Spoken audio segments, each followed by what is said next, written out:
There are times when kindness becomes a double-edged sword, putting us in the most unpredictable situations. I once thought that helping my sister take care of her child was only natural, a gesture of love and concern. But then, because of an innocent lie from a 7-year-old, I nearly found myself facing the police, suspected and cast out of the house like a stranger. It wasn't just a simple misunderstanding, it was a shocking realization of how fragile trust can be. What if there had been no security camera that day? If things had escalated further, who would have stood by my side? And most importantly, can I ever trust my own family again? I never thought my kindness would one day bring me bitterness. I never thought there would come a day when I would feel bitter because of my own kindness. My older sister is a single mother, struggling to raise 2 children while working tirelessly to make ends meet. Since she couldn't afford a babysitter, she needed someone to help her, and I volunteered for the responsibility without hesitation. I loved those kids like my own family, dedicating my time to taking care of them so my sister could work with peace of mind. Every day, I picked them up from school, cooked for them, helped with their homework, and played with them. Even when I was exhausted, the thought of saying no never crossed my mind, simply because they were my family. The younger child, a 7-year-old boy, was energetic, mischievous, yet incredibly lovable. I was no stranger to his sudden outbursts whenever he didn't get his way, but I always remained patient, trying to explain things to him as gently as possible. However, that day, things went too far. When I refused to let him jump on the sofa, worried he might get hurt, he suddenly became furious. His tantrum didn't last long, and I thought everything was fine, but I was wrong. The moment my sister walked through the door, the boy burst into tears and ran to her, sobbing as if he had just been through something terrible. I stood there, bewildered, unable to understand what was happening. But the real shock came next. He began spinning an entirely fabricated story. He claimed that a strange man had entered the house while I was watching them and that he and his brother hadn't been given anything to eat all day. I was speechless. Before I could react, I saw my sister's face change, her eyes filled with anger and suspicion. "Is that true?" she asked coldly. I shook my head, trying to explain, but my words seemed weightless. I knew she had security cameras in the house, so I immediately suggested checking the footage. But what stunned me was her response. "No need. I think you should leave before I call the police." That sentence felt like a slap to my face. The person I trusted, the one I had wholeheartedly helped, had so easily doubted me over a child's lie. I didn't argue. I just quietly packed my things and left, feeling utterly betrayed. Had I done something wrong? All I ever wanted was to help, yet this was my reward? At that moment, I had no idea that the truth would eventually come to light. But one thing was certain. Right or wrong, my relationship with my sister had changed forever. I never thought there would come a day when I would feel bitter because of my own kindness. My older sister is a single mother, struggling to raise 2 kids while working tirelessly to make ends meet. Since she couldn't afford a babysitter, she needed someone to help, and I volunteered without hesitation. I loved those kids like they were my own family, spending my time taking care of them so my sister could work with peace of mind. Every day, I picked them up from school, cooked for them, helped them with homework, and played with them. Even when I was exhausted, I never once considered saying no, simply because they were family. The younger one, a 7-year-old boy, was energetic, mischievous, but also incredibly sweet. I was no stranger to his sudden tantrums whenever things didn't go his way, but I always remained patient, trying to explain things to him as gently as possible. However, that day, things went too far. When I stopped him from jumping on the sofa, worried that he might hurt himself, he suddenly became furious. His tantrum didn't last long, and I thought the situation had passed. But I was wrong. The moment my sister walked through the door, the boy suddenly burst into tears and ran to her, crying as if he had just gone through something terrible. I stood there, confused, watching the scene unfold, completely unaware of what was happening. But the real shock came next. He started telling a completely made-up story. He claimed that a strange man had entered the house while I was watching them and that neither he nor his older brother had been given anything to eat all day. I was frozen. Before I could even react, I saw my sister's face change, her eyes filled with anger and suspicion. "Is that true?" she asked, her voice ice cold. I shook my head, trying to explain, but it felt like my words carried no weight.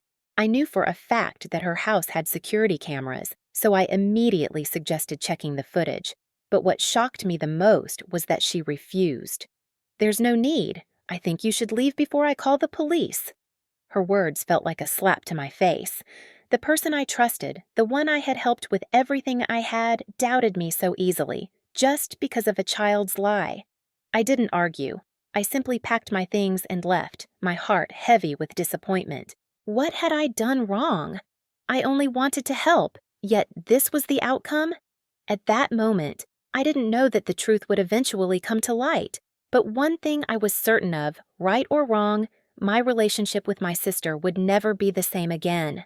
After the phone call with my sister, I put the phone down and stared into the empty space in front of me.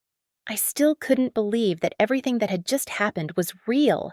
One moment, I was the most reliable person in the family, always ready to help without expecting anything in return. But with just one lie from a 7-year-old child, I suddenly became the one under suspicion, thrown out of the house without a second thought. I thought about my sister's offer, coming back to babysit as if nothing had happened. I knew she had realized her mistake, regretting how she had blindly believed her child without verifying the truth first. But I also understood that things could never go back to the way they were. If there hadn't been a security camera today, if I hadn't had the proof to defend myself, would she have believed me? Or would I have been labeled a liar, someone with suspicious behavior? I couldn't accept going back to babysit, knowing that with just one more misunderstanding, I could end up in the same situation again. The 7-year-old lied so easily, without any thought of the consequences. But the real problem wasn't the child. It was how my sister reacted to the situation. I wasn't angry at the boy, because children sometimes don't understand the impact of their words. But I was angry at my sister because she didn't give me a chance to explain, didn't ask any questions, and immediately assumed I was at fault. If she truly trusted me, she should have wanted to understand the situation before throwing me out and threatening to call the police. When my mother found out, she immediately scolded me for holding a grudge against a child. She said that kids sometimes lie, that I shouldn't stay upset for too long, that family is the most important thing. But I didn't agree. This wasn't about being upset with a child. It was about trust and respect. A small lie might not have serious consequences today, but what if something worse happens next time?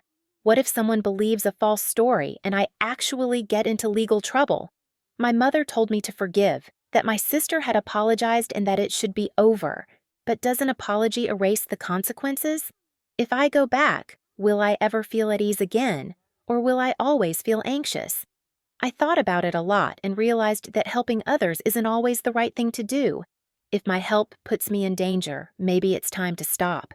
My sister texted me multiple times after that, trying to convince me to change my mind. She said she needed me, that the kids would be really sad if I didn't come back, but I had already made my decision.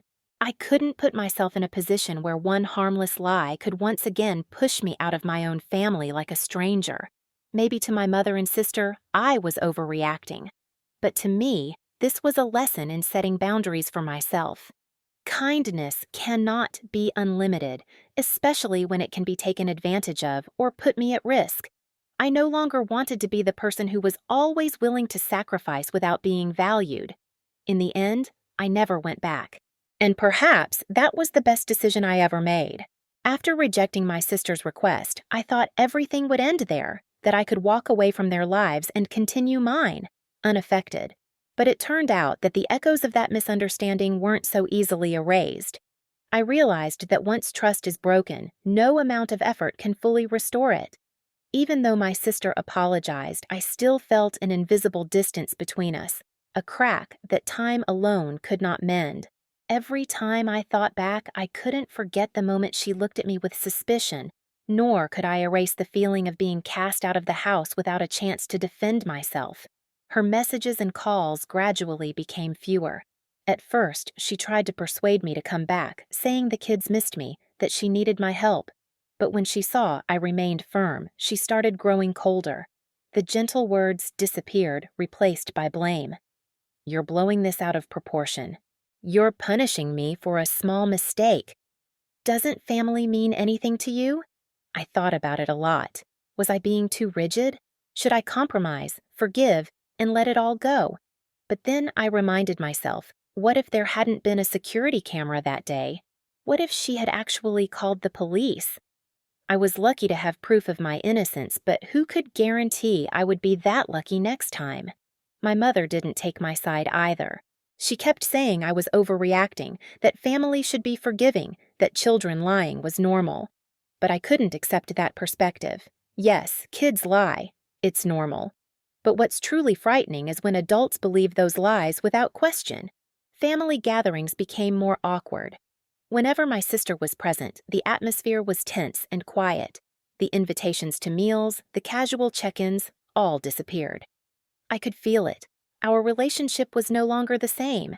Maybe, to her, I had been too rigid, too cruel for choosing to walk away instead of forgiving, but I had no regrets. I stopped visiting the kids, too. At first, they still sent me messages, innocent ones like, "When are you coming over?" But when I didn't show up, those messages grew less frequent. Maybe they had forgotten me, or maybe someone had convinced them that I no longer cared.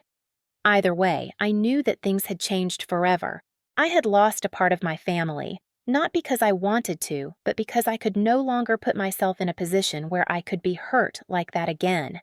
There are some lessons in life that you can only learn by living through them, and this was the greatest lesson I had ever learned. Kindness has its limits, and once trust is lost, it is never easily regained. After everything, what broke my heart was not losing my relationship with my sister or my mother's reproaches, but the realization that I had never truly been trusted. A single lie from a 7-year-old child was enough to turn me from a devoted helper into someone suspicious. In just a few short seconds, everything I had done for my family was forgotten. I once believed that time could heal everything, that one day my sister would understand, and we could go back to how things were before. But I was wrong. No relationship can survive when trust has been broken. From that day on, my sister rarely called me anymore. My mother would occasionally mention her, telling me that I should forgive, but I remained silent. I no longer felt anger or resentment, just an emptiness, as if there was nothing left to say. I also stopped visiting the 2 children. They were innocent, but the distance between us had grown too vast. I was afraid that if I went back, history would repeat itself. I feared that one day, because of another lie, I would once again be cast out like a stranger. I refused to put myself in that position a second time. One day, I happened to run into my sister on the street. We looked at each other, but neither of us spoke. I saw the expression in her eyes, not angry, but no longer familiar either. Perhaps she had realized that I could never come back. Or maybe she had accepted that the gap between us was beyond repair. We walked past each other like strangers, as if I had never spent days looking after her children, as if I had never been there, willing to help without expecting anything in return. I do not regret my decision. I have learned an important lesson. Helping others does not always lead to gratitude. Sometimes the people we love the most are the ones who hurt us the deepest. Maybe, in my mother's eyes, in my sister's eyes, I have become someone rigid, someone who prioritizes pride over family. But to me, this is not about forgiveness or compassion. This is about trust. Once trust is lost, nothing can restore it to what it once was. I continue my life without expecting reconciliation. I do not expect my sister to understand me, nor do I expect my family to see things from my perspective. All I know is that I have learned to set boundaries for myself. Kindness can be given, but no one can be forced to appreciate it. And if one day I have to choose between helping others and protecting myself, I will not hesitate to choose the latter.